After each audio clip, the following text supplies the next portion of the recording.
దయగలిగినటువంటి మా యొక్క కన్న తండ్రి, మీ పాదాలు వందనాలు చెల్లించుకుంటున్నాం నాయన. ఒక ఉదయకాల సమయంలో మీ ప్రియబిడ్డలుగా మేము అందరం కూడుకొని మా బ్రతుకులను సరిదిద్దుకొని ఈ వాక్కుల ద్వారా మేము బ్రతుకు పర్యంతం వరకు కూడా ఎప్పటికప్పుడు సరిదిద్దుకునే మహాకృపను ఎక్కువగా ప్రసాదింపచేయండి. చేయవచ్చినటువంటి ప్రతి బిడ్డలు తమను తాము పరీక్షించుకునే గొప్ప మనసును అందరికీ ప్రసాదింపచేయండి. మాట్లాడుతున్నటువంటి నాకు కూడా సమయోచితమైన జ్ఞానాన్ని ప్రసాదింపచేయమని, ప్రారంభం నుంచి ముగింపు వరకు కూడా మీ సన్నిధి కాంతులు, మీ సన్నిధి మాతో వచ్చి ముందుగా నడిపింపచేయమని మా ప్రభువును ప్రియరక్షకుడైన యేసుక్రీస్తు నామం యొక్క ప్రార్థన సమర్పించి అడిగి పెడుతున్నాం తండ్రి, ఆమేన్. చేరవచ్చినటువంటి దేవుని బిడ్డలందరికీ క్రీస్తు పేర వందనాలు తెలియజేసుకుంటున్నాను. దేవుడు మనకి ఇచ్చినటువంటి గ్రంథంలో నుంచి కొన్ని విలువైనటువంటి మాటలు మనం ఉదయకాలంలో మనం ధ్యానించుకుందాం. భూమి మీద మనిషికి ఏమైనా లాభం ఉన్నదా అనే ఒక మంచి ఆలోచనతో మనం ముందుకి ప్రయాణం చేద్దాం. భూమి మీద మనిషికి ఏమైనా లాభం ఉన్నదా అని జాగ్రత్తగా ఆలోచిద్దాం. ఏమైనా దేవుని వాళ్ళారా, దేవుని కొరకు ఆలోచించేవారు భూమి మీద తక్కువైపోతున్నారు రాను రాను. ఈ లోకం గురించి, ఈ లోకానికి ఆకర్షితులైనటువంటి వాళ్ళే ఎక్కువగా ఉన్నారు. మనకిచ్చినటువంటి ఆయుష్కాలము 60-70 సంవత్సరాలు అయిన మనిషి మాత్రం ఎన్నో వేల సంవత్సరాలు బ్రతుకుతారన్న భ్రమలో ఉంటూ ఉంటాడు. మనకి ఇంకా అప్పుడే చావేంటి అన్నటువంటి భ్రమలో ఉంటూ ఉంటాడు. ఇలాంటి పరిస్థితుల మధ్య ఈరోజు జ్ఞాని అయినటువంటి సొలొమోన్ గారు ఈ ప్రపంచాన్ని చూసి ఎన్నో విలువైనటువంటి మాటలు సమాజానికి తెలియచేయాలని ఒక గ్రంథాన్ని రాయటం జరిగింది. ఆ గ్రంథంలో ఉన్నటువంటి మాటలు ఈరోజు మనం కొన్ని ఆలోచన చేద్దాం. ప్రియమైన దేవుని వాళ్ళారా, బైబిల్లో ఈయన ఒక మహాచక్రవర్తిగా ఉన్నాడు. ఆయనకు అన్నీ ఉన్నాయి, ఇది లేదు అంటానికి లేదు, అన్నీ ఉన్నాయి.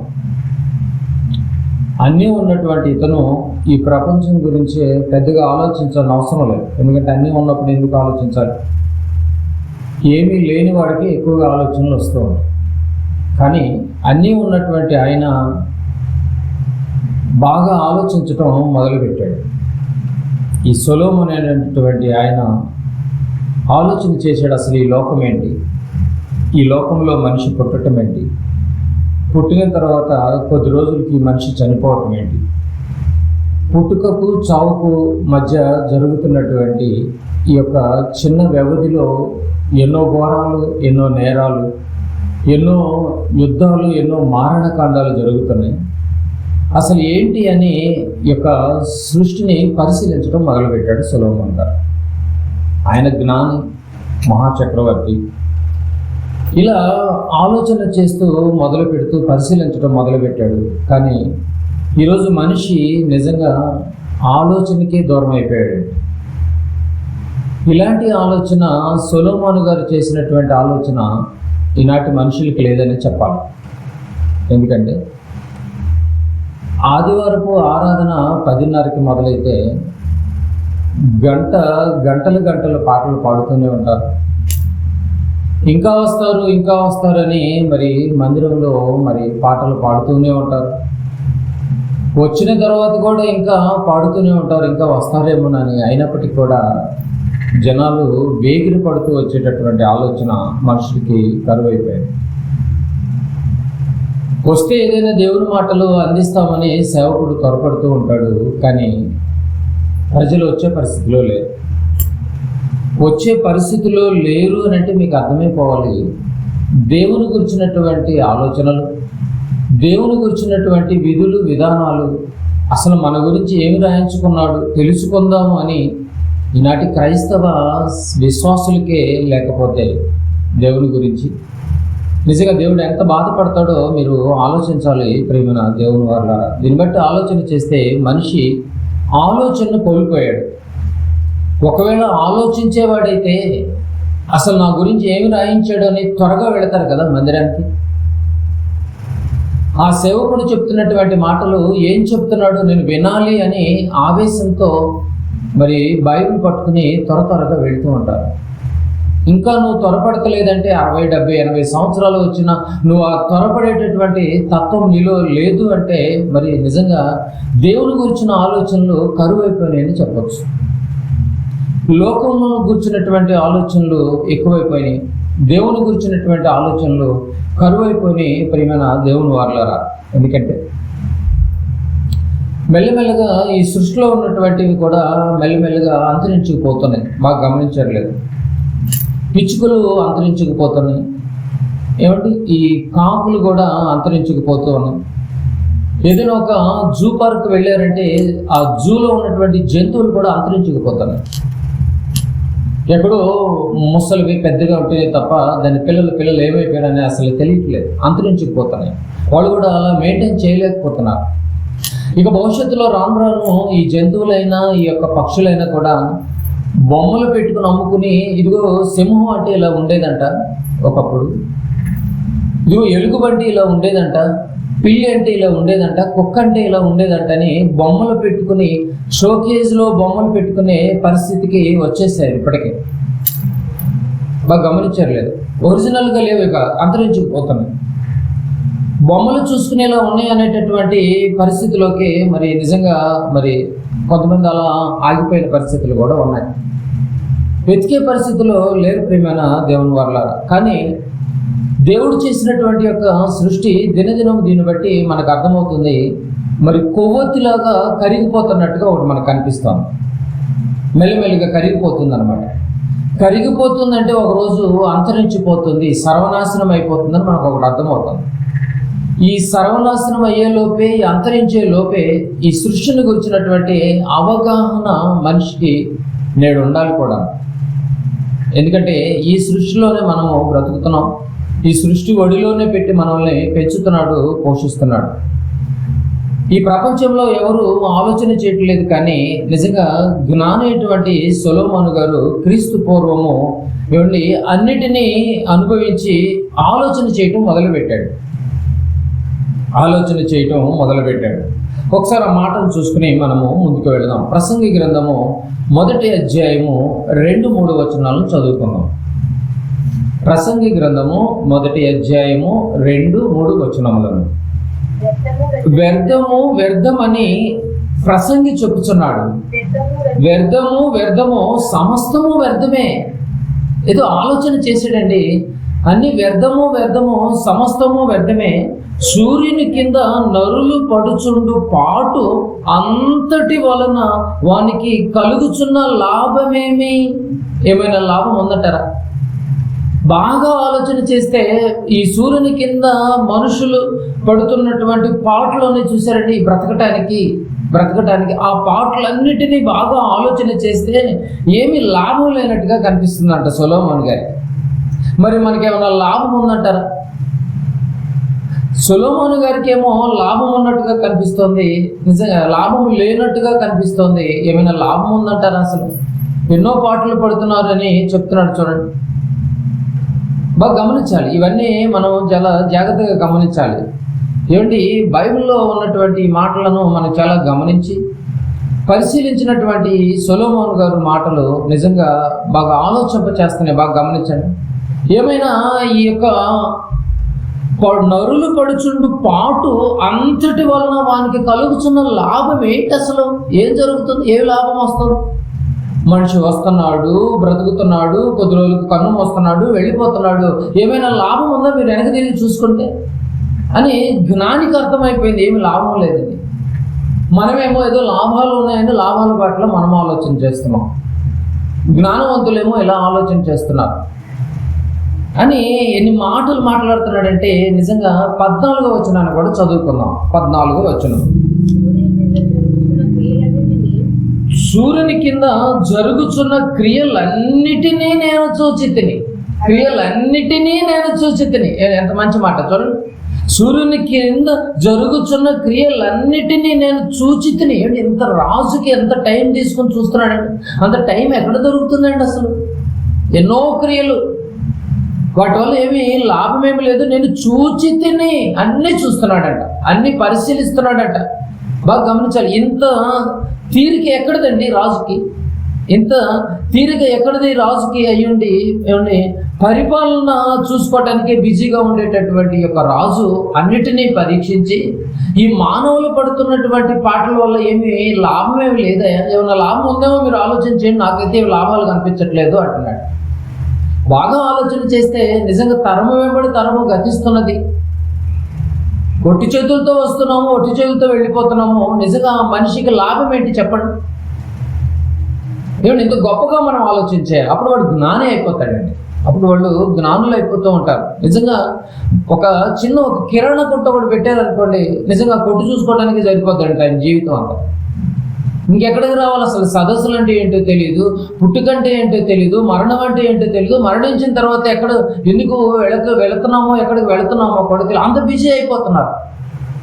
ఏదైనా ఒక గేదెను కొనుక్కున్నారనుకోండి, ఆ గేదెని పెంచటము, పోషించుకోవటము, దాని మేతలు తీసుకురావటం, దాన్ని నీళ్లు పెట్టుకోవటం, దాని పాలు పితుక్కోవటం, ఏమండి దానికి సంబంధించినటువంటి మిక్చరు తవుడు కొనుక్కొచ్చుకోవటం, జీవితం ఇదే ఎలగొచ్చిపోతున్నారు, బిజీ అయిపోతున్నారు. మేము బాగా గమనించాలి.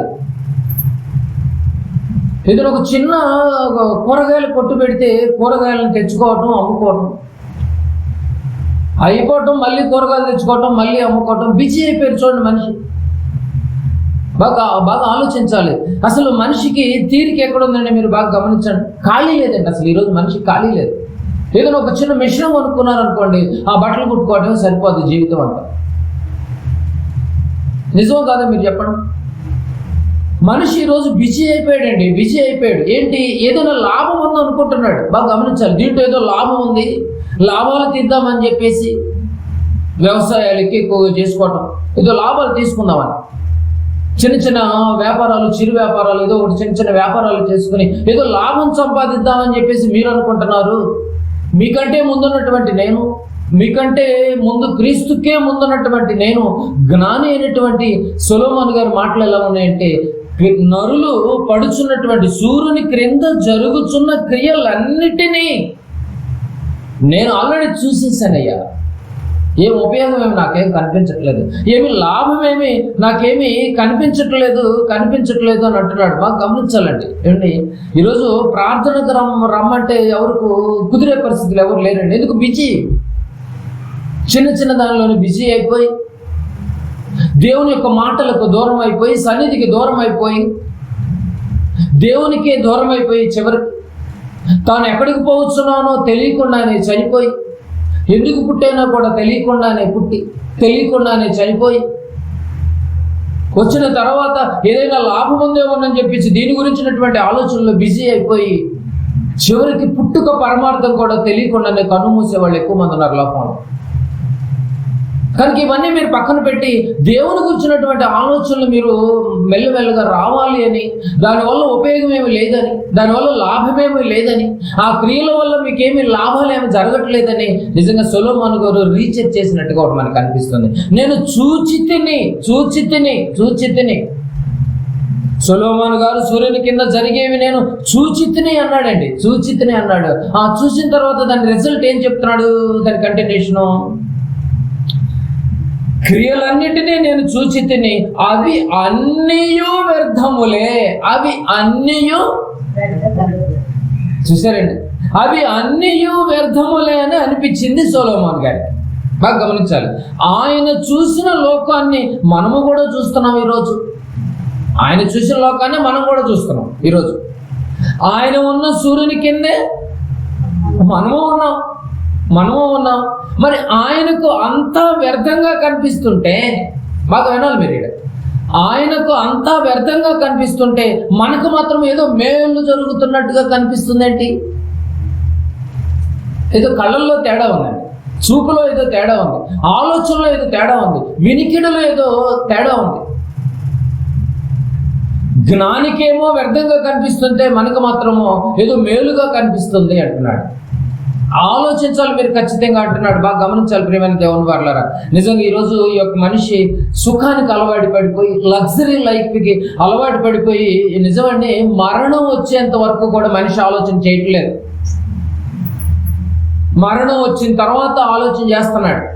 ఇంకెక్కువగా చెప్పాలంటే డాక్టర్ గారు వచ్చి నాయన ఇక నువ్వు చచ్చిపోతావు అనేంత వరకు కూడా మనిషి తన గురించి తాను ఆలోచన చేసే పరిస్థితిలో నేడు మనిషి లేడు. డాక్టర్ గారు చెప్పాలి ఇక నువ్వు బ్రతకవు అన్న రోజు అప్పుడు ఆలోచన చేస్తాడండి మనిషి. నిజంగానండి అన్నీ ఎవరు పట్టించుకోలేని పరిస్థితి, దేవుడిని పట్టించుకోలేని పరిస్థితి. దేవుడికి నరులకి, దేవుని బిడ్డలకి దేవుడికి ఉన్నటువంటి బాండింగ్ ఎలా ఉండాలంటే తండ్రి అని పిలిస్తే తండ్రి పలికేటట్టుగా ఉండాలండి. నైనా నీ యొక్క ప్రాబ్లం ఏంటి, దాన్ని నేను రెక్టిఫై చేస్తాననేటువంటి ఆ బాండింగ్ ఉండాల్సినటువంటి తండ్రి కుమారుల ఆ బంధాన్ని కోల్పోయారు. గొంతు చించుకుని అరిసినా కూడా దేవుడు బిడ్డలను పట్టించుకునే పరిస్థితుల్లో లేడు ఈరోజు. మీకు ఇంత బిజీ అయిపోయారు కదా అని దేవుడు కూడా అండి మన గురించి ఎంతగా ఆలోచన చేస్తున్నాడో తెలుసా అండి. ఇక వీళ్ళ వల్ల ఆలోచన చేసిన ఉపయోగం లేదని అపవాదికి దేవుడికి మధ్య జరుగుతున్నటువంటి యొక్క సంగ్రామంలో ఏం మాటలు రాయబడిందో నిజంగా అండి మరి యోహాను గారు రాస్తున్నాడండి. కొన్ని మాటలు మనము ఆలోచిద్దాం.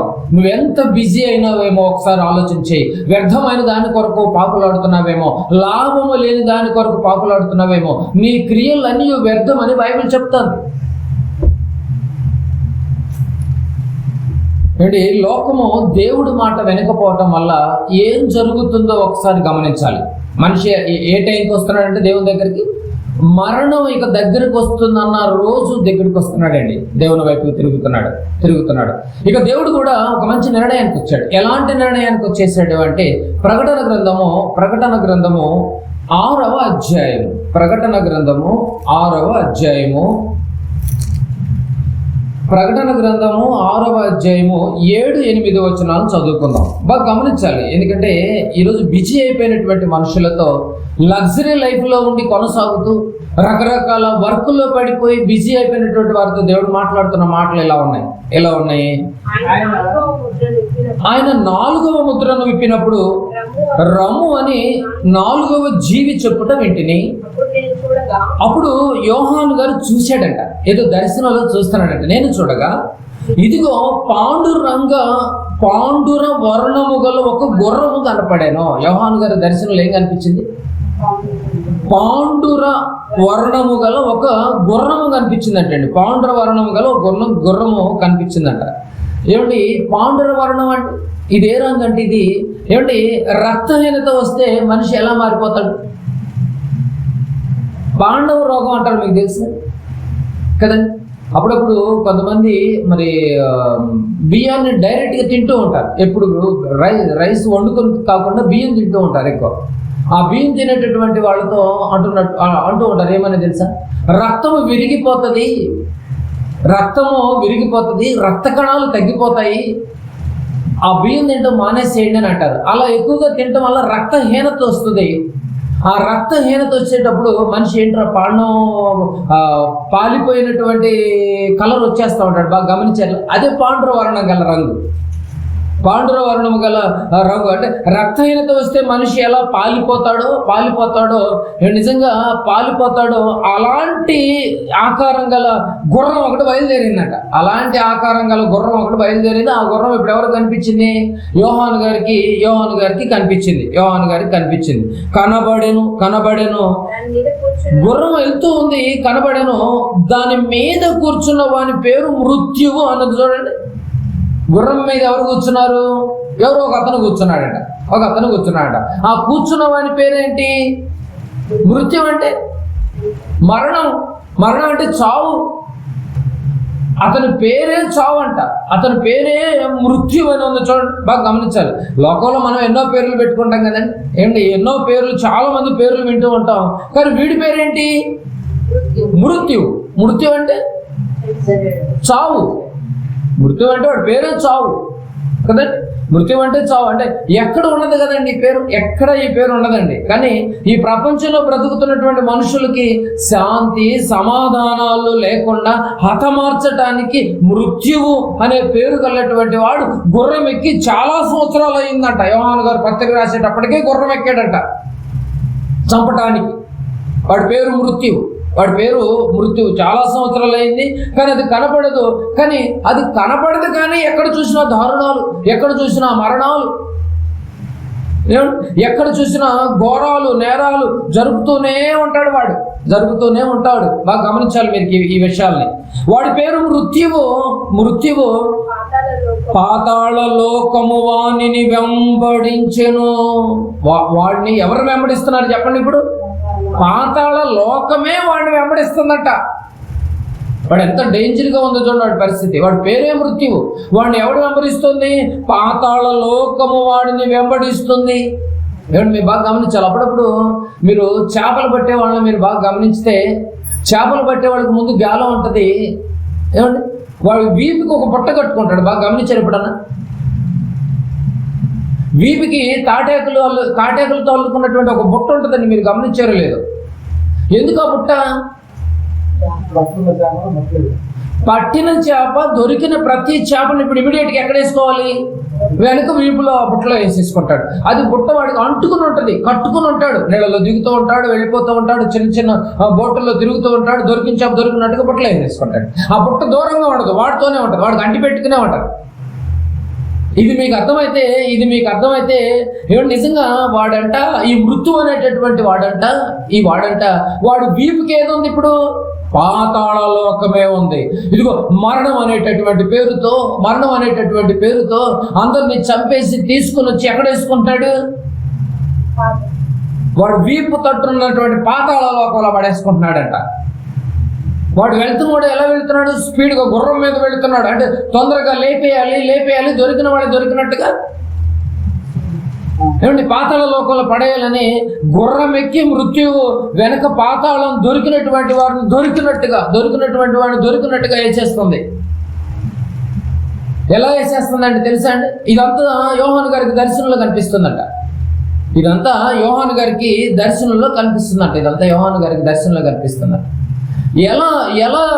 ఎలా వేసేస్తుంది, ఎలా చంపుతుంది వీళ్ళందరినీ అంటే అక్కడే ఉంది. మీరు బాగా గమనించలేదు. పాతాళ లోకము వాణిని వెంబడించెను. వాడి పేరు మృత్యువు. వాడు గుర్రం మీద వెళుతున్నాడు. వాడు వెంబడిస్తుందంటే వాడితో పాటు వెళుతుంది. వాడు ఎలా చంపుతున్నాడంటే ఖడ్గము వలనను, కరువుల వలనను, మరణముల వలనను, భూమిలో నుండి క్రూర మృగముల వలనను భూనివాసులను చంపుటకు భూమి యొక్క 4వ భాగము పైన అధికారము వానికి ఇవ్వబడెను. వీడికి అధికారం ఇచ్చింది ఎవరు? దేవుడే అధికారం ఇచ్చేసాడు. నాయన నాకేం ఉపయోగపడతలేదు, వీడు నా గురించినటువంటి ఆలోచన ఏమైనా చేస్తాడు అనుకుంటూ వీడు చిన్న ఆటల్లో పడిపోయి బిజీ అయిపోయాడు. ఎంత బిజీ అయిపోయాడంటే నా మాటలు వినలేనంత బిజీ, నా దగ్గరికి రాలేనంత బిజీ, నా మాటలు చదవలేనంత బిజీ, నా గురించినటువంటి మాటలు చెప్పటానికి ఒక మందిరాన్ని ఏర్పరచుకుంటే సంఘానికి అడుగులు వేయలేనంత బిజీ. ఇలా బిజీ అయినటువంటి యొక్క ప్రజలను నాకు ఉపయోగం లేదు కనుక నీకేమైనా ఉపయోగం పడతారేమోనని ఆ గుర్రం ఎక్కి వెళుతున్నటువంటి ఆ మృత్యువుకు అప్పచెప్పేశాడండి. వాడు దొరికిన వాడిని దొరికినట్టుగా పాతాళ లోకంలో పడేసుకుంటున్నాడు. చూడండి, వాడి పేరు మృత్యువు. భూనివాసులను చంపుటకు. ఎవరు భూనివాసులంటే? భూనివాసులను చంపుటకు అధికారము వానికి ఇయ్యబడెను. బిజీ అయిపోతున్నావేమో, ఒకవేళ మరణము ఏ రోజైనా నీ ఇంటిని డోర్ కొట్టొచ్చేమో. ఒక్కసారి ఆలోచన చెయ్యి. దేవుడి మాటలు నీకు అందేటప్పుడే, దేవుడి మాటలు నీకు దొరికేటప్పుడే, దేవుడి మాటలు నీ చెవికి బాగా లోపలికి వెళుతున్నప్పుడే, గుచ్చేటప్పుడే, నీ హృదయాన్ని తాకేటప్పుడే ఒక్కసారైనా నువ్వు ఆలోచన చెయ్యి. దేవుని వైపు మళ్ళుతానని ఒక మంచి నిర్ణయం తీసుకో. లేకపోతే మృత్యు అనేటటువంటి వాడు పాండుర వర్ణము గల ఒక గుర్రము బయలుదేరింది. ఎవరైతే దేవుని వైపు తిరగరో, ఎవరైతే దేవుని మాటలు వినరో, ఎవరైతే దేవుని మాటలు పెడచెవులు పెడతారో,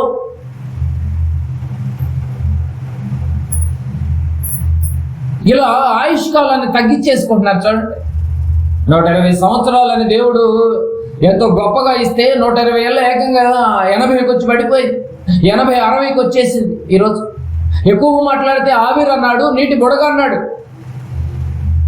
ఉదయ కాలంలో కోసినటువంటి గడ్డి గంటలో ఎండిపోతూ ఉంటుంది, అలాంటి ఎండిపోయినటువంటి గడ్డితో పోల్చాడే. బిజీ అయిపోయి మనం చివరికి ఏం తెచ్చుకున్నామంటే మరణాన్ని తొందరగా తెచ్చేసుకోవటమే కాదు, వాడికి దొరికిపోతున్నాం. భూనివాసులకు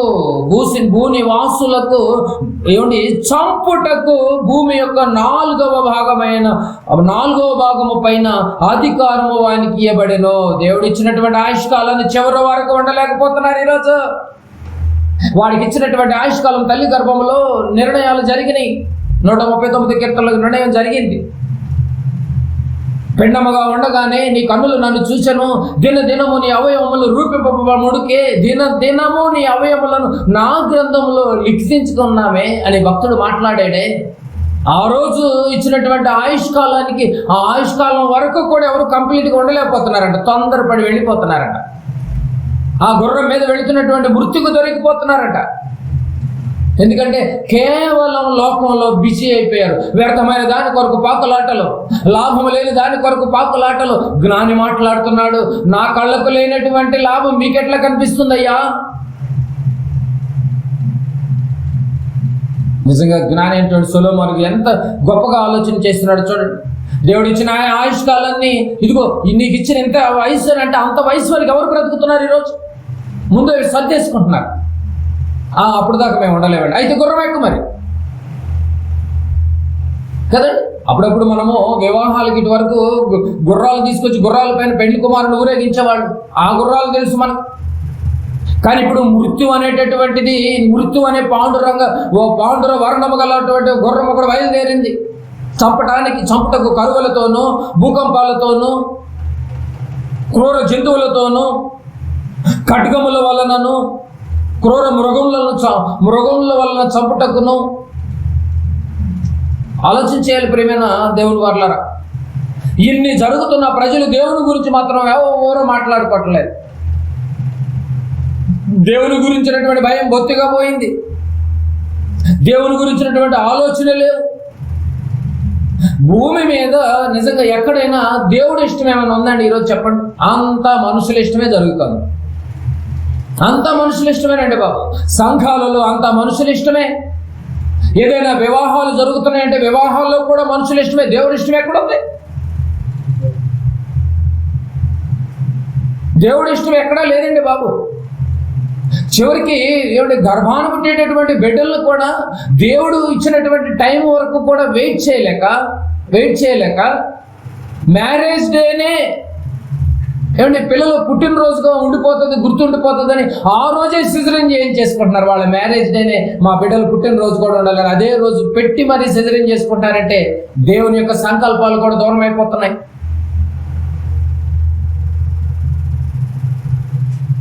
ఆలోచించండి. మీకు ఇవన్నీ ఎవరు దేవుని ఇష్టం ఏమీ లేదు, అంతా నీ ఇష్టాలే జరుగుతున్నాయి. అయితే నీ ఇష్ట ప్రకారంగా ఒకవేళ నువ్వు బ్రతుకుతుంటే, నీ ఇష్ట ప్రకారంగా నువ్వు ఒకవేళ బిజీ అయిపోతూ ఉంటే, నీ ఇష్ట ప్రకారంగా ఒకవేళ ఏమిటి ఉపయోగం లేని వ్యర్థమైన దానికోసం ఒకవేళ నువ్వు పాకులాడుతుంటే, దేవుడు కూడా ఎలాంటి మాటలు మాట్లాడుతున్నాడో తెలుసా అండి? ఎలాంటి మాటలు మాట్లాడుతున్నాడో నిజంగా కొన్ని మాటలు మనము చాలా జాగ్రత్తగా ఆలోచిద్దాం. ఆమోసు గ్రంథం,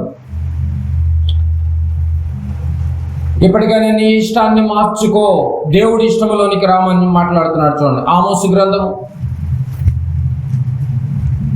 గ్రంథము 3వ అధ్యాయం చూద్దాం. ఒకవేళ ఇంకా ఇప్పటికీ కూడా నీ ఇష్టమే జరుగుతుంటే దేవుడు ఎలాంటి మాటలు మాట్లాడుతున్నాడు చూడండి. ఆమోసు గ్రంథము 3వ అధ్యాయము 5-6 వచనాలు చూద్దాం. 3వ అధ్యాయం 5-6 వచనాలు.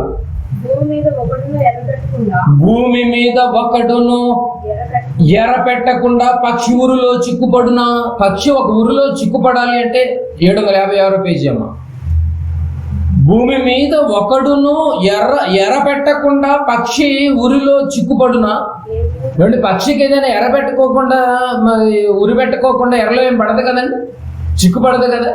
ఇది మీకు అర్థమైతే ఏమీ పట్టుబడుకోకుండా ఉరిపెట్టేవాడు వదిలి లేచునా ఏదైనా పట్టేంత వరకు ఉంటాడా, కాము వెళ్ళిపోతాడా? పట్టేంత వరకు పట్టు వదలని విక్రమార్కుల్లాగా ఏదో దాన్ని పట్టుకునే పోతాడు. అంతే కదండి.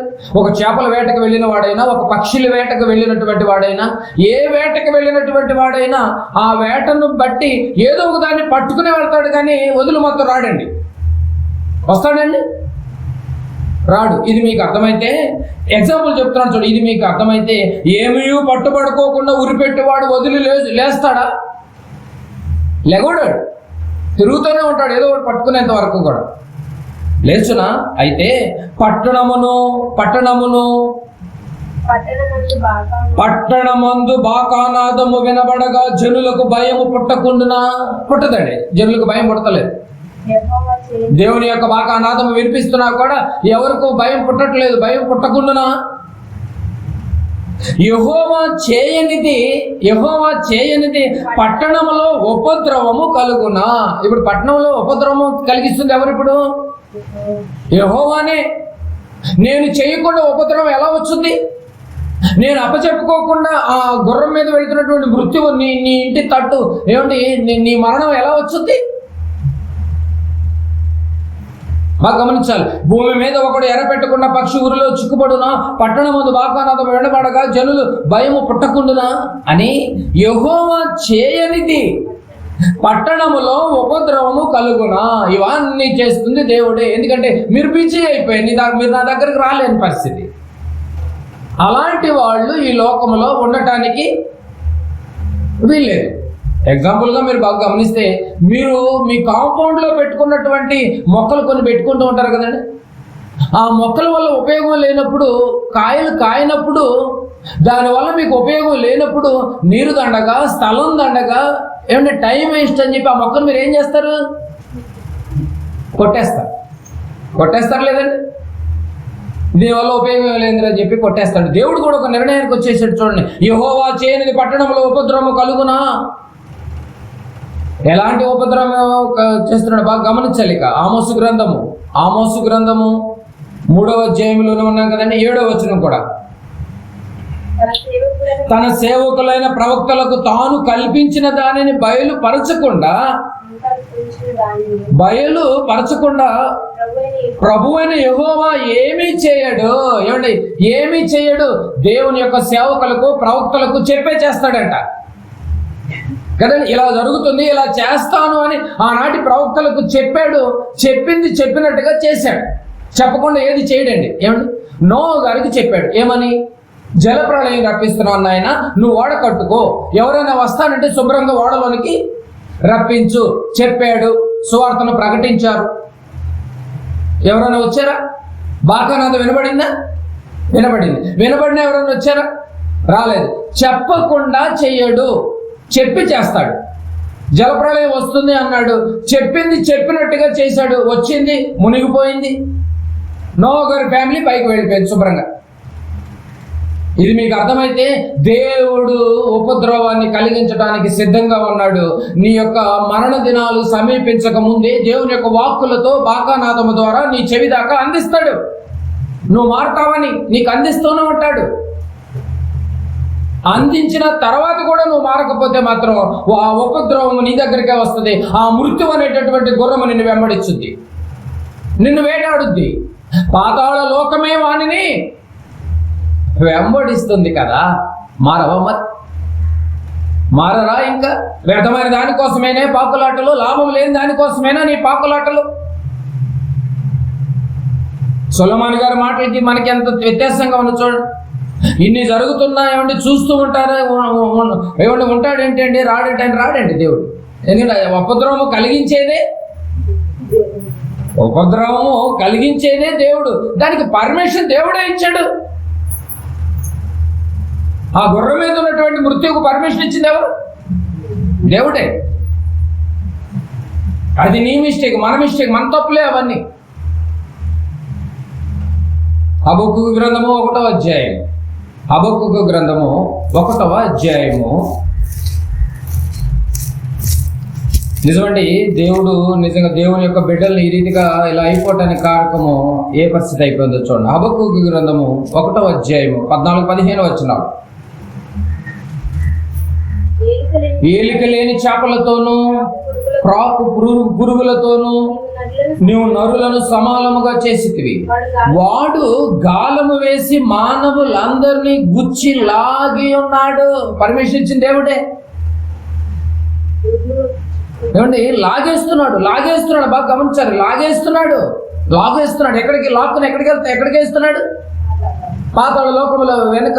ఏమిటి, చేపలు వాడు చేప పట్టుకుని, వేటగాడు చేపలకు వెళ్ళి చేప పట్టుకుని బుట్టలో ఏ రీతిగా వేసుకుంటున్నాడు, ఈ మృత్యు అనేటటువంటి వాడు గుర్రం మీద వెళుతూ దొరికిన వాడిని దొరికినట్టుగా, దేవుని కోసం బ్రతకనటువంటి వాడిని బ్రతకనట్టుగా ఎవడైతే ఉన్నాడో వాళ్ళందరినీ పట్టుకుని ఎక్కడ వేసుకుంటున్నాడు? పాతాళ లోకంలో వేసుకుంటున్నాడు. దానికి పర్మిషన్ ఇచ్చింది దేవుడే. లాగేసుకుంటున్నాడు. ఉరులు వగ్గి చిక్కించుకొనిచున్నాడు. వాడు తన వలతో వానిని కూర్చుకొని సంతోషించి గంతులు వేయిస్తున్నాడు. ఇన్ని దొరికిన ఇంతమందిని పాతాళానికి తీసుకెళ్ళిపోతున్నాడని వాడు ఆనందపడుతున్నాడంట, గంతులు వేస్తున్నాడంట. మీకు అర్థం కాదు ఇవన్నీ. బాగా గమనించాలి ప్రియమైన దేవుని వారులారా. చేపలు ఎలా పట్టాలో మనకు తెలుసు. గేలంతో ఏది ఎరపెడితే పడతాయో, ఎక్కడ పడతాయో, ఏ మడుగుల్లో పడతాయో, ఎక్కడ చేపలు తిరుగుతాయో మనకు తెలుసు. కానీ అలాగే సాతానుకు తెలుసు ఎవరిని ఎలా పట్టాలో. అంతే కదండి. వాడికి తెలుసు ఎవరిని ఎట్టబడితే ఎట్లా దొరుకుతారో, ఎట్లా లేపేయాలో, ఏ టైంలో దొరుకుతాడో. పొలం మీద దొరుకుతాడా, ఇంట్లో దొరుకుతాడా, ప్రయాణంలో దొరుకుతాడా, లేపేయటానికి. అంతే కదండి. జర్నీలో దొరుకుతాడా, ఏ విధంగానైనా కూడా మనల్ని వల వేసి లాగి గుచ్చి వాడిని చంపే ప్రయత్నమే చేస్తున్నాడండి. అధికారం ఇచ్చింది దేవుడే. అంత దూరం తెచ్చుకోవద్దు ప్రియమైన దేవుని వారులారా. దేవుడు ఇచ్చినటువంటి ఆయుష్ నీకు ముందే ఇచ్చాడు తల్లి గర్భంలో నీకు నిర్ణయించినటువంటి ఆ ఆయుష్ను నువ్వు ఎందుకు కోల్పోయేటట్టు చేసుకుంటున్నావు? అంత బిజీ అయిపోయావా? ఆయుష్ను కూడా గుర్తించలేనంత బిజీయా? నీకు ఇచ్చినటువంటి ఆయుష్ కొవ్వొత్తిలో కరిగిపోతుందన్న సంగతి కూడా తెలియకుండా ఇంకా బ్రతుకుతున్నామేమో. మరణానికి దగ్గర అవుతున్న కొద్ది దేవునికి దగ్గర అవ్వాలన్న సంగతి కూడా నీకు తెలియకుండా లాభం కోసం ఒకవేళ నువ్వు పాకులాడుతూ ఉంటే నీకు ఏమీ లాభం లేదు, అంత వ్యర్థమని ఆయన సొలొమోను గారు ముందే బాకానాథం ఊదేశాడు. క్రీస్తు పూర్వమే. వినబడతలేదా బాకానాథం? వినబడతలేదా? సేవకుల ద్వారా ప్రకటించినటువంటి బాకానాదం, ప్రవక్తల ద్వారా ప్రకటించినటువంటి బాకానాదం. చెప్పకుండా ఆయన ఏది చేయడు. సొదొమ గొమొర్రా పట్టణాలను నేను కాల్చేస్తున్నాను, లోతు నువ్వు నీ కుటుంబాన్ని తీసుకొని సోయరు అనే ప్రాంతానికి నువ్వు వెళ్ళని చెప్పాడా లేదా? చెప్పాడు. చెప్పినట్టుగానే ఆ ప్రాంతాలని దహించేశాడు. నేల మొలకలు కూడా లేకుండా దహించేశాడే. జలప్రళయము చెప్పి చేశాడే. సొదొమ గొమొర్రా కాలంలో చెప్పి చేశాడే. బైబిల్లో జరిగినటువంటి ఈ ఉపద్రవాలన్నీ మీరు గమనిస్తూ ఉండండి. చెప్పి చేస్తాడు ఆయన. బాకానాదం ఊదకుండా నిన్ను లేపేయడు అసలు. ఈ బాకానాదానికి నువ్వు సరెండర్ అవ్వాలి. ఇంకా ఎక్కడైనా బిజీ అయిపోతున్నావేమో. సొలొమోను గారు అంత బిజీ అయి కూడా క్రియలన్నింటినీ చూశాడు. నేను చూసి తిని ఏమీ లేదంట. చివరికి అన్నీ పోగు చేసుకుని మట్టి వేసుకుని పడుకుంటాం, అంతకంటే ఏం లేదండి. అంతే కదండి. అన్నీ పోగు చేసుకుంటాం, చివరికి మన్ను వేసుకుని మీద పడుకుంటాం. ఏమన్నా తీసుకుపోయాం, రీసౌండ్ వస్తుంది. ఏమన్నా తీసుకెళ్ళాం. సొలొమోను గారి మాటలు మీకు అర్థం కావాలి. ఏమన్నా లాభం ఉందండి? మీరు బాగా గమనించండి. పుట్టిన దగ్గర నుంచి చనిపోయేంత వరకు అన్నీ మీరు గమనించండి. ఒక చనిపోయిన రోజు అతని దగ్గరికి వెళ్ళి ఆలోచించండి. ఏమన్నా లాభంతో ఏమన్నా వెళ్ళాడా అని తొంగి చూడండి. ఏమన్నా లాభం ఉందండి? అమాయకంగా ఒంటి మీద బట్టలు ఉన్నాయో లేవో తెలియకుండా రోగాలు పాలైపోయి, అప్పులు పాలైపోయి, ఇంట్లో వాళ్ళని ప్రశాంతంగా లేకుండా అర్ధాంతంగా వదిలేసి ఏమైనా లాభం ఉందండి? దేవుళ్ళలోకి వచ్చి చూడమంటున్నాడు. దేవుని గురించి ఆలోచన చేసి చూడమంటున్నాడు. నేనైతే ఆలోచన చేసి చూశాను అంటున్నాడు. నేను చూసి తిని అవి సమస్తమును వ్యర్థములే. ఆలోచించే పోయిపోయి మనం ఆదివారం రోజే మనం నిజంగా ఏ పనులు పెట్టుకుంటూ ఉంటాం అంటే లాభం ఎక్కువ అవుతుందనే. చివరి వరకు మనం ఆలోచన చేస్తే మనకు లాభాలు ఏమి లేవండి. భూమి మీద మనిషికి ఏమైనా లాభం ఉన్నదా? ఉందండి? ఏం లేదు. గాలిని పోగు చేసుకున్నట్టుగా గాలికి ప్రయాసపడుతున్నాడంట. గాలిని ఎంత పోగు చేస్తారండి? గాలిని ఎంత మూట కడతాం మనం? గాలిని మనం బంధించలేం కదా. మన యొక్క బ్రతుకు కూడా అలాగే అయిపోయిందండి. మన పాకులాట్లన్నీ అలాగే అయిపోయినాడు. ప్రియమైన దేవుని వారలారా, చావు తర్వాత తెలుస్తుంది నీకు మరో లోకం ఉందని. అక్కడ తెలుస్తుంది నీకు నరకయాతన. అప్పుడు ఆలోచన చేస్తావు, అయ్యా నాకు 4 సహోదరులు ఉన్నారయ్యా, వాళ్ళ యొక్క నరకంలోనికి రాకుండా, ఈ యాతనలోనికి రాకుండా వాళ్ళని తప్పించిన ఆయన. అక్కడ మోషే వాళ్ళ ప్రవక్తల్ని వాళ్ళు ఉన్నారు నాయన అని అబ్రహాం గారు చెప్తున్నారు. ఉన్నప్పుడే మారాలి, ఆయుష్ ఉన్నప్పుడే మారాలి, సజీవులుగా ఉన్నప్పుడే మారాలి, అన్ని అవయవాలు పనిచేస్తున్నప్పుడే మారాలి. ఆ బాకానాథ వినపడుతున్నప్పుడే నువ్వు మారాలి. నీ చెవులకి చెవుడు వచ్చిందంటే ఇంకా నువ్వు మారడానికి అవకాశం కూడా లేదు. ఈ కళ్ళకి చెత్తవారం వచ్చిందంటే చదవటానికి అవకాశం కూడా లేదు. బైబిల్ అన్ని బాగున్నప్పుడే, అన్ని అవయవాలు సవ్యంగా ఉన్నప్పుడే, బాకానాథం వినిపిస్తున్నప్పుడే సువార్తకు నువ్వు కదలాలి. భూమి మీద మనిషికి ఏమీ లాభం లేదు. ప్రియమైన దేవుని వారలారా, సొలొమోను గారు చక్కగా చెప్తూనే ఉన్నాడు. జఫన్యా గ్రంథము, జకర్యా కాదు, జఫన్యా గ్రంథము 1వ అధ్యాయం 17వ వచనం, 773వ పేజీ. చివరిగా 2 మాటలు చూద్దాం. భూమి మీద మనిషికి ఏమీ లాభం లేదు. ప్రియమైన దేవుని వారలారా, మీరు పెద్ద మనసుతో బాగా ఆలోచన చేయాలి. జఫన్యా గ్రంథం 1వ అధ్యాయం 17వ వచనం. జనులు యెహోవా దృష్టికి పాపము చేసిరి కనుక ఏం చేస్తున్నారు? జనులు యెహోవా దృష్టికి పాపము చేసిరి కనుక నేను వారి మీదికి ఉపద్రవము రప్పించబోతున్నాను. వారి మీదకి, పాపం చేసిన వారి మీదకి ఉపద్రవం రప్పించబోతున్నాను.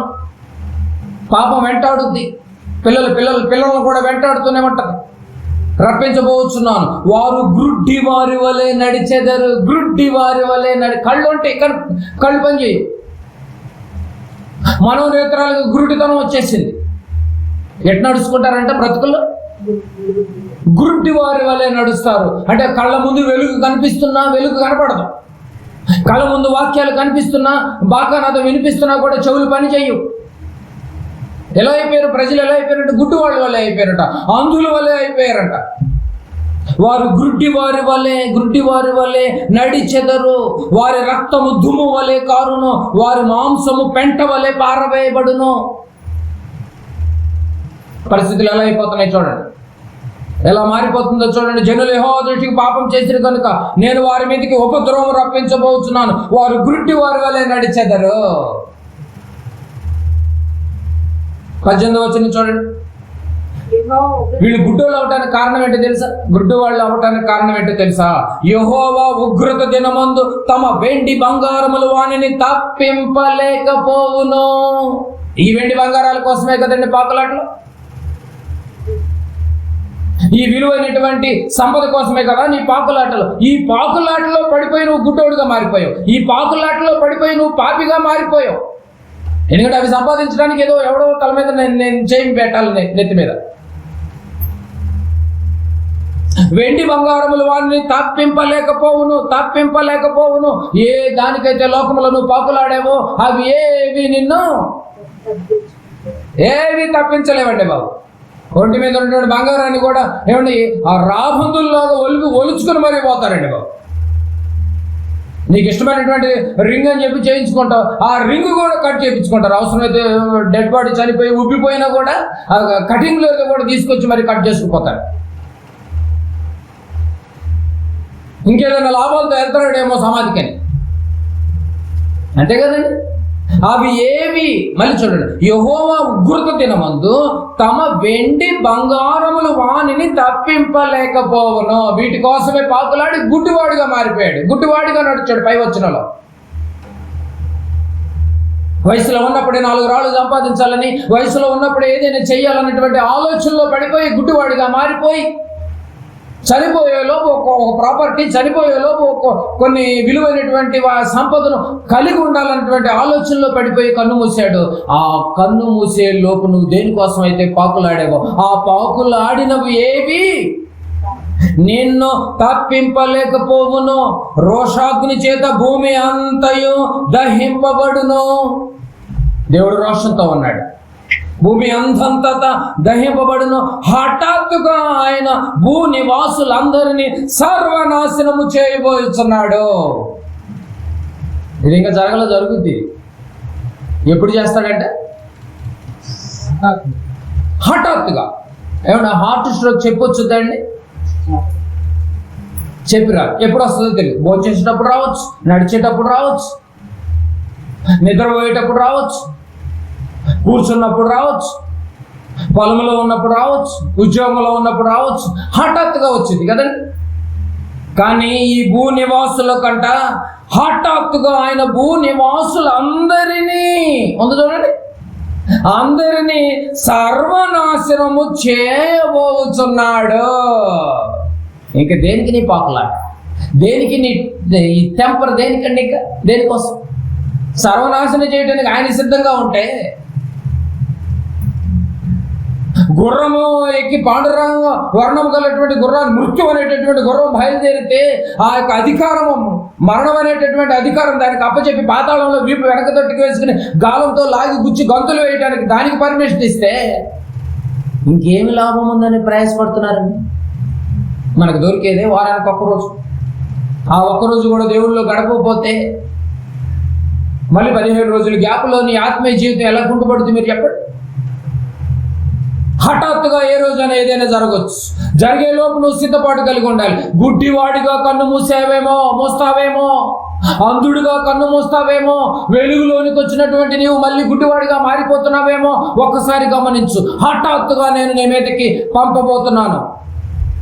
హఠాత్తుగా మృత్యు అనేటటువంటి గుర్రం నీ మీదకి వస్తే, ఈరోజు ఒకవేళ నా మీదకి వస్తే మరి నువ్వు సిద్ధంగా ఉన్నావా? దేవుడు రోషాగ్నిగా ఉన్నాడు, రోషంతో ఉన్నాడంట. బిజీ అయిపోయారండి బాబు, బిజీ అయిపోయారు. వెండి బంగారములు తప్పించలేవు.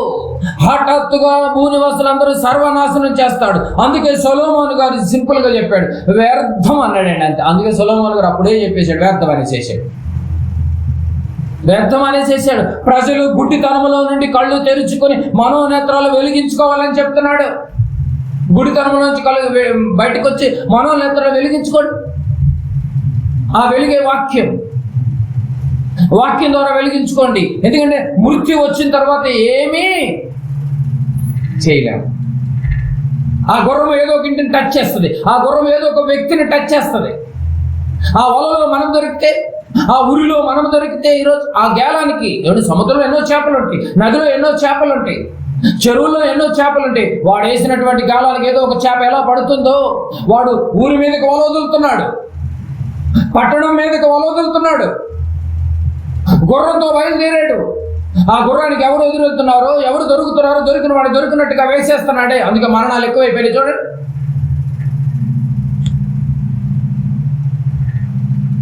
దానికి అవకాశం ఇచ్చేసాడు. మృత్యు వచ్చిన తర్వాత ఏమి చేయలేవు. మన డబ్బు మనం తప్పించలేదు, మన బంగారం మనం తప్పించలేదు, మన వెండితో మనం తప్పించలేదు. నువ్వు దేనికోసమైతే పాకులాడావో, దేనికోసమైతే నువ్వు వ్యసన పడుతూ పరిగెత్తావో అది నిన్నేది తప్పించలేదు. ఇట్లాగ ఒకరాడు యవనస్తుడు కూడా ఇలాగ పరిగెత్తేశాడు, వ్యసన పడుతూ వెళ్ళిపోయాడు. దేనికోసమైతే వ్యసన పడుతూ వెళ్ళిపోయాడు అది హఠాత్తుగా నీ మీదకి మరణ రూపంలో వస్తే రేపు మన బతుకులేమైపోవాలి. గ్యారంటీ ఉందండి, ఈ సంవత్సరంలో చనిపోతామని ఎవరికైనా గ్యారంటీ ఇవ్వగలరా? ఎవరు ఇవ్వలేదు. భూమి మీద మనిషికి ఏమీ లాభం లేదు. లాభాలు ఉన్నాయి అని చెప్పేసి లోకం చెప్తోంది. దేవుడు అంటున్నాడు, జ్ఞాని సొలొమోను గారు అంటున్నాడు, నేను అన్నీ చూసేసాను ఆయన, వీటి క్రియలన్నిటినీ నేను చూసి తిని సూర్యుని కింద ఏమీ లాభము లేదు, అన్నీయు వ్యర్థములే. నీకు అని అర్థమైతే ఏంటి? వ్యర్థం కాని దాని కొరకు నువ్వు పాకులాడాలి. అవేవి మనల్ని తప్పించలేదంట. మన తండ్రి కనుక నిజంగా ఇన్ని జాగ్రత్తలు చెప్తున్నాడు. ఇంకా మారుతారేమోనని, ప్రేమతో, దయతో, కరుణతో, కృపతో. పోనీలే ఇంకేమన్నా మారుతారేమో, చివరి దశలో ఒక మంచి అవకాశం ఇద్దాం అన్నట్టుగా లేదండి మాటలు. బాకనాథం నన్ను గమనించు. మృత్యువాదన పడకుండా నువ్వు తప్పించుకో, నీ ఆలోచన మార్చుకో. ఒకవేళ బిజీ అయిపోయేవేమో, వ్యర్థమైన దాని లోకంలో పడిపోయి బిజీ అయిపోయేవేమో, ఈ బాకానాథం ద్వారా దేవుని వైపు మళ్ళు ఈ ఉదయకాలంలో మంచి నిర్ణయం తీసుకో. ఏదో లాభం ఉందని నువ్వు ప్రయాసపడుతున్నావేమో, నువ్వు బాగా ఆలోచన చేసే చివరికి నీకేమి లాభము? ఏమి లాభాలు ఉన్నాయి చెప్పండి? అన్ని అప్పుల బాధలు ఉంటాయి తప్ప ఏమైనా ఉన్నాయండి? మీరు ఏ యొక్క వ్యాపారంలో అయితే, ఏ యొక్క జీవన విధానం అయితే కొనసాగించారు మీ జీవితంలో, ఏమన్నా లాభాలు ఏమన్నా బయటికి తీసారా? ఏ సంవత్సరంగా ఆ సంవత్సరమే అయిపోతుంది. ఏటేదికి బీటి మీద అంటారు చూసినట్టు అయిపోయింది. అలాగే ఉంటామండి, ఏం మార్పులు ఉండవు. చూడండి, ఆలోచించమంటున్నాడు. అందుకని నువ్వు నేను చేయాల్సిన పని అంటే తెలిసి ప్రసంగి గ్రంథము 9వ అధ్యాయం ప్రసంగి గారే చెప్తున్నాడు. ఈ మాట కూడా ప్రసంగి గారే చెప్తున్నాడు. ముందు అధ్యాయంలో అవన్నీ చెప్పి ఇప్పుడు 9:10 ఏం చెప్తున్నాడు? ఒకటిలో చెప్పేశాడు. ఏమని? సూర్యుని కింద నరులు పడుచున్నటువంటి పాట అంతటి వలన వారికి కలుగుతున్న లాభం ఏమి లేదు అని 1, 2, 3 వచనాల్లో చెప్పి 14 ఏం చెప్పాడు? సూర్యుని కింద జరుగుతున్న క్రియలన్నిటినీ నేను చూచితిని, అవి అన్నీ వ్యర్థములే అని 14లో చెప్పాడు. అవి ఒకడు గాలికై ప్రయాసపడుతున్నట్టుగా ప్రయాసపడుతున్నా ఏం ఉపయోగం లేదని చెప్పి, ఉపయోగమైనది ఒకటే నాయన, నువ్వు చేయాల్సినటువంటి పని ఒకటే నాయన, బాకానాథం విను, మనసు మార్చుకో, దేవుని వైపు మళ్ళు అని చెప్పి 9వ అధ్యాయం 10వ వచనం చూడండి. ప్రసంగి గారి చేయుటకు నీ చేతికి వచ్చిన ఏ పనైనా, దేవుని పని ఏ పనైనా అండి, నీ శక్తి లోపము లేకుండా చేయుము. నువ్వు చేయాల్సిందల్లా ఒకటే, దేవుని సన్నిధిలో నువ్వు ఏ పనైనా, చివరికి బాత్రూములు కడిగే పనైనా మందిరంలో, అందుకని తీసేసిన పని ఏమైనా ఉందండి? ఇంకేమన్నా అది ఉంటే అది పెట్టుకోండి. ఏ పనైనా మహాప్రసాదం లాగా తీసుకుని చేసుకోవాలి పని. ఇది ఎవరు చెప్పారు? సొలొమోను గారు చెప్పారు. ఏ పనైనా ఉంది చూడండి, పర్టికులర్గా ఒక పని అని ఏమని చెప్పాడండి. సంఘంలో ఎన్నో పనులు ఉంటాయి, మందిరానికి వస్తే ఎన్నో కార్యక్రమాలు ఉంటాయి. ఆ కార్యక్రమాల్లో బాగా తీసేసిన పని ఏదో చూసో, ఆ పని దగ్గర నుంచి పెద్ద పని వరకు ఏ పని అయినా నీ చేతికి దొరికిందంటే మాత్రం దయచేసి వదలకండి. చచ్చేంత వరకు ఆ పని మాత్రం చేస్తున్నాం అన్నాడు. లోకం 100 అనుకుంటుందండి పాప, వాళ్ళకి తెలియదు పాప. పనులు చేసుకుంటారు, ఊడుగు మన ఆ యొక్క పనులు చేసుకుని వదిలేసుకుని వాడుకుని వదులుకుంటారు అనుకుంటే, కానీ తప్పడాలు వచ్చలేదు.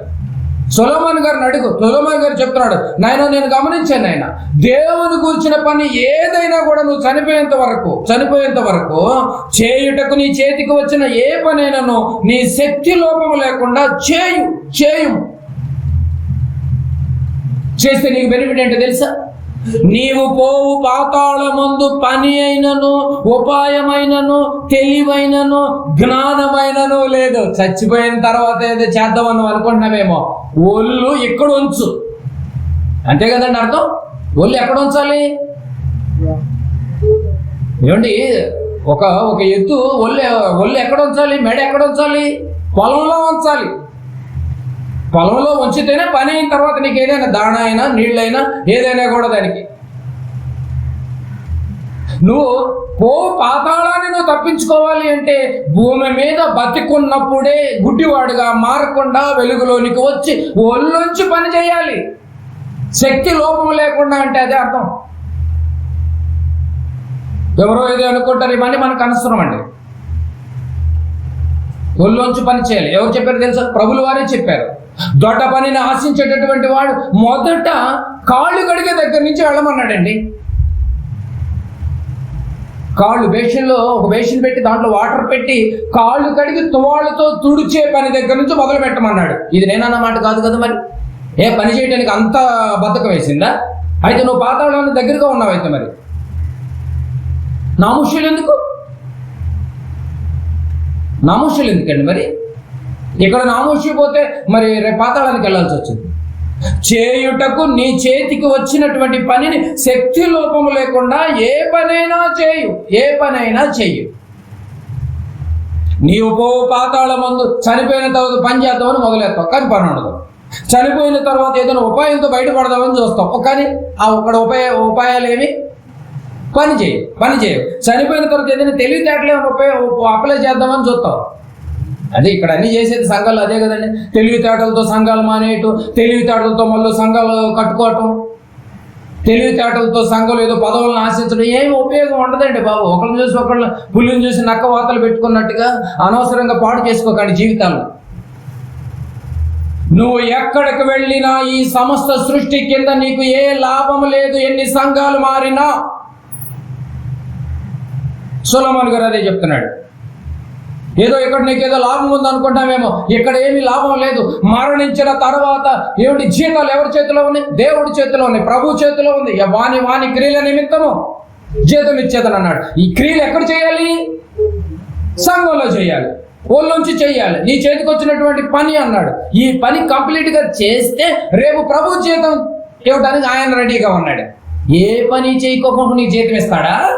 పని చేయాలంటే అంత నామోషిగా ఫీల్ అవుతున్నావు మందిరాల్లో? ఆలోచించాలి మీరు. భూమి మీద మనిషికి ఏ లాభం లేదండి బాబు. చనిపోయిన తర్వాత నీకు ఏదైనా లాభం ఉందంటే పాతాళాన్ని తప్పించుకోవటమే నీకు లాభం. చేయటకు నీ చేతికి వచ్చినటువంటి ఏ పనైనను నీ శక్తి లోపం లేకుండా చేయము. నీవు పోవు పాతాళంలో ఒక పనైనను, ఉపాయమైనను, తెలివైనను, జ్ఞానమైనను లేదు అంటున్నాడు. ఒకవేళ ఈ రూట్ నీకు నచ్చకపోతే నువ్వు నమ్ముకున్నటువంటి ప్రభు చివరిగా ఏం మాట్లాడుతున్నాడు చూడండి. ఆయన ప్రార్థనలో ఏం మాట్లాడుతున్నాడు చూడండి. యోహాను సువార్త 17వ అధ్యాయము, యోహాను సువార్త 17వ అధ్యాయము 4-5 వచనాలు చదువుకుందాం. చేయుటకు నీవు నాకిచ్చినటువంటి పని. ఏమిటి బాగా చూడాలి, చేయుటకు నీవు నాకిచ్చినటువంటి పని. ప్రభుల వారి మాటలు కూడా అలాగే చూడండి. అంత బాధగా ఉందండి సంఘంలో పని చేయాలంటే. నేను అన్నాను, మీరు ఫీల్ అవ్వద్దు ప్రియమైన దేవుని వాళ్ళారా, పని చేయి. నీ మేలు కోరేవాడు ఇలాగా మాట్లాడతాడు, మేలు కోరేవాడు గాయాన్ని రేపుతాడు. చేయుటకు నీవు నాకిచ్చిన పని నేను సంపూర్ణంగా నెరవేర్చి. ఎక్కడ నెరవేర్చాడండి? ఎక్కడ నెరవేర్చాడు? భూమి మీద. మరి మనం కూడా ఎక్కడ చేయాలి పని? భూమి మీద చేయాలి. భూమి మీద నువ్వు సొంత పనులన్నీ చేసుకొచ్చి అది దేవుని పనులు అంటే కుదరదు మళ్ళీ.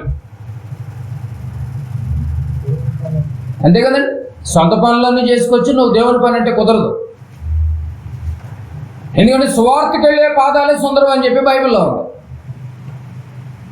అందరి పాదాలు సుందరం కాదట, సువార్తకు వెళ్ళే పాదాలే సుందరం అంట. సువార్తకాలంటే మళ్ళీ అన్ని సువార్తలు అంటే పొరపాటు. భిన్నమైన సువార్త ఉంది, నిజమైన సువార్త ఉంది.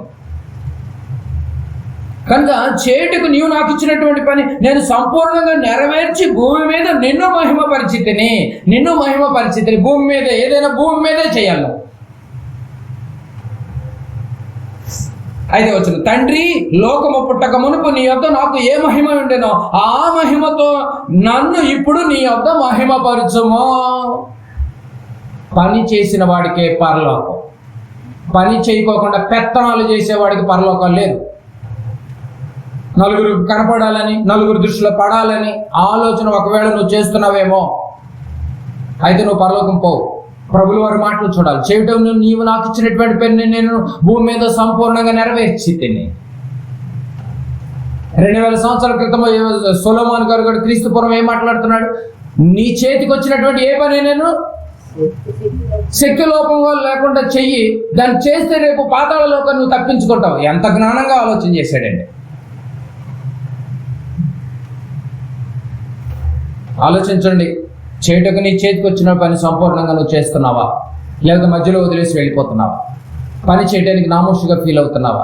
అప్పు చెప్పినటువంటి పనిని బాధ్యతగా ఒక గాడిదలాగా, బాధ్యతగా ఒక ఎద్దులాగా, బైబిల్లో పదాలు యెషయా గ్రంథంలో, నమ్మకంగా నువ్వు చేస్తున్నావా? గాడిద సొంతమని దొడ్డి తెలుసుకున్నాను నమ్మకంగా. యజమాను తెలుసుకుంటుంది, ఎద్దు పొలంలో వదిలేసి తిన్నకి ఇంటికి వస్తుంది. నీకు ఒక పని అప్పు చెప్పాడు, బాప్తిసం తీసుకున్న రోజు. ఆ బాప్తిసం తీసుకున్న రోజు నుంచి నువ్వు చనిపోయేంత వరకు ఆ పనిని చక్కగా నెరవేరుస్తున్నావు. నీ చేతికి వచ్చిన పని ప్రతి ఒక్కరికి ఏదో ఒక పని వచ్చే ఉంటుంది, సంఘంలో ఇచ్చే ఉంటాడు దేవుడు. ఆ దొరికినటువంటి తలాంతు నువ్వు రెట్టింపు చేసుకునే పరిస్థితిలో ఉన్నావా? ఆ తలాంతును కూడా తీసుకెళ్లి పాతి పెట్టేసేసి బలా నమ్మకమైన దాసుడా అని చెప్పించుకోకుండా చెడ్డ దాసుడు అనే పరిస్థితిలో ఒకవేళ నువ్వు తయారవుతున్నావేమో. చివరిగా మనకు తేలిన ఫలితార్థం ఒకటే, భూమి మీద లాభం అంటూ మనిషికి ఏమీ లేదు. ఒకటే లాభం, దేవుని కార్యక్రమాల్లో నువ్వు కష్టపడి నీవైనా నేనైనా మనం అందరమైనా కూడా నీ చేతికి వచ్చినటువంటి పనిని సంపూర్ణంగా నెరవేరిస్తేనే అని మార్గదర్శి అయినటువంటి ప్రభువుల వారు చేసి చూయించాడు. ఆ పని పక్కన పెట్టి ఇంకేదేదేదో పనుల్లో బిజీ అయిపోయి ఆ పని మరణించేంత వరకు నువ్వు చేస్తూనే ఉండాలి, నీకు అప్పచెప్పిన పని. ఆలోచించడం, మనం కూడా ప్రభువుల పని చేస్తేనే పరలోకం, లేదంటే నష్టపోతాం. ప్రభువుల పని చేసి పరలోకాన్ని సంపాదించుకుంటారా? పని ఉందని తెలిసి కూడా నువ్వు పనిని పక్కన పెట్టి నీ సొంత పనిలో బిజీ అయిపోయి గుడ్డివాడిగా మారిపోయి అంధుడిగా మారిపోయి దేవుని యెహోవా ఉగ్రతకు నువ్వు బలైపోయి సర్వనాశనానికి సిద్ధమవుతావు. ఒకసారి ఆలోచించే, భూమి మీద మనిషికి లాభం అంటే ఏమి లేదు. మరణించిన తర్వాత మంచి లాభాలు ఉన్నాయి. మన లోకంలో ఎన్నో పాలసీలు, ఎల్ఐసి వాడు 20 సంవత్సరాల తర్వాత లాభం ఉందంటే కడతావే, కానీ దేవుడు మరణించిన తర్వాత నీకు లాభం ఉందని చెప్తున్నా కూడా, సొలొమోను గారు ఘంటాపదంగా బాకానాథం వినిపిస్తున్నా కూడా లాభం లేని దాని కొరకు ఒకవేళ పాకులాడుతున్నామేమో, అయితే రేపు నువ్వు నష్టపోవాల్సి వచ్చింది. ఆ నష్టం ఎక్కడ కనిపించింది నీకు? పాతాళంలో. అక్కడ బాధపడే కంటే, అక్కడ తెలివి ఉపయోగించే కంటే, అక్కడ ఉపాయం ఉపయోగించే కంటే భూమి మీదే కొంచెం నమ్మకంగా, ప్రభువా నువ్వు నాకు ఇచ్చినటువంటి పని నేను జాగ్రత్తగా కాపాడుకునే సహాయం మాకు దయచేయాలని ఆయన పాదాల మీద పడిపోయి మోకాళ్ళ నుంచి శిరస్సు వచ్చి ఆయన అప్పచెప్పిన పనిని అంతం వరకు కొనసాగించాలని అనేక మందికి తెలియచేద్దాం. ప్రభు బాటలోనికి మనం నడుతూ అనేక మందికి నడిపిద్దాం. ఆలోచించండి, మంచి నిర్ణయం తీసుకొని ప్రేమైన దేవుని వారులారా. భూమి మీద మనిషికి లాభం ఏదైనా ఉందంటే లాభం అంటే ఏం లేదు. పని చేస్తే లాభం, అది నీ సొంత పనులు కాదు, దేవుని కార్యక్రమం చేయటకు నీవు నాకు ఇచ్చినటువంటి పని నేను సంపూర్ణంగా నెరవేర్చింది. నీవు నాకు ఒక పని ఇచ్చావు, ప్రభువు వారు అంటున్నాడు, నీవు నాకు ఒక పని ఇచ్చావు, ఆ పని నేను కంప్లీట్ చేశాను. అలాగే ప్రతి ఒక్కరికి ఒక పని ఇచ్చాడు. కలిగర్భంలో పుట్టేటప్పుడే వారి పనిని, నా పనిని నేను నెరవేరుస్తా, మీ పనిని మీరు నెరవేర్చండి. నాకు ఇచ్చిన పనిని నేను నెరవేర్చి నేను పరలోకానికి నేను రెడీ అవుతా, మీకు ఇచ్చినటువంటి పని మీరు రెడీ అవ్వండి. అంతేగాని గురుటు వారిగా దయచేసి మార్కండి, అంధుడుగా మాత్రం మార్కండి. వెలుగులో ఉన్నవాడు వెలుగులోనే అంతమైపోవాలి, గుడ్డివాడు కూడా వెలుగులోనికి రావాలి.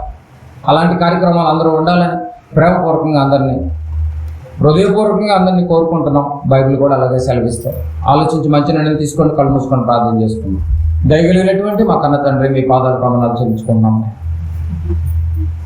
క్రీస్తు పూర్వమునైన సొలొమోను గారు చెప్పిన మాటలు వ్యర్థము సమస్తము వ్యర్థమే.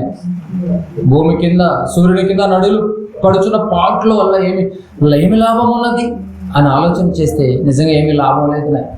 లాభం లేకపోగా మృత్యు అనేటటువంటి వేటలో మాకు ఇచ్చినటువంటి ఆయుష్కాలం వరకు కూడా మేము ఉండలేక, పాండురంగ వర్ణము గల గుర్రము మృత్యు అనేటటువంటి గుర్రం మీద ఒకడు అపవాదిగాడు మమ్మల్ని అందరినీ బుట్టలో వేసి పాతాళం అనేటటువంటి లోకానికి నైనా మరి అందరినీ సర్దుతున్నాడు, వెంటాడుతుంది.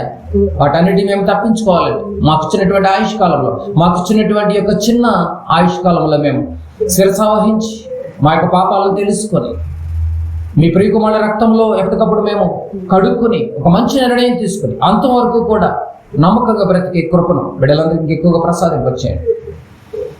కళ్ళు వచ్చినటువంటి బిడ్డలకి మంచి నమ్మకత్వానికి ఎక్కువగా పెంపొందింపచేయండి తండ్రి. సంఘ కార్యక్రమాలలో చేతికి వచ్చినటువంటి పనిని నైనా శక్తి లోపంగా లేకుండా బిడ్డలు చేసి నిన్న లోకానికి పని ముగించుకుని జీతం కోసం ఎదురు చూసే మంచి నమ్మకమైనటువంటి ఉద్యోగస్తులాగా అందరినీ తయారు చేయమని ఈ సౌండ్ సిస్టమ్ ద్వారా ఎంతమంది అయితే విన్నారు, ఈ స్థలంలో ఎంతమంది అయితే మీ మాటలను ఆలోచింప చేసే రీతిగా మీరు మాట్లాడారో సహాయం చేశారు. బిడ్డలకు మంచి ఆయుష్ ఆరోగ్యానికి ఎక్కువ ప్రసాదింపచేయండి. బిడ్డలు స్వరాలతో ముట్టి మంచి పాటలతో, మంచి ఆలోచింప చేసే పాటలతో పాడే ప్రతి బిడ్డలకు మంచి ఆరోగ్యాన్ని ప్రసాదింపచేయండి. మరి కుటుంబాలు మీరు జ్ఞాపకం చేసుకుంటారు. లాభం లేని ఈ లోకములో లాభాల కోసం ఎదురు చూసేటటువంటి వారిగా మేము పరలోకం అనేటానికి లాభం కోసం ఎదురు చూసేవారుగా మమ్మల్ని అందరూ తీర్చిదిద్దమని, మహిమ ఘనత ప్రభావాలు కల్లోంచిన బిడ్డలందరితో నెరవేర్తింపచేయమని మా ప్రభువును ప్రియరక్షకుడైన యేసుక్రీస్తు నామమున ప్రార్థన సమర్పించి అడిగి వేడుకుంటున్నాం తండ్రి.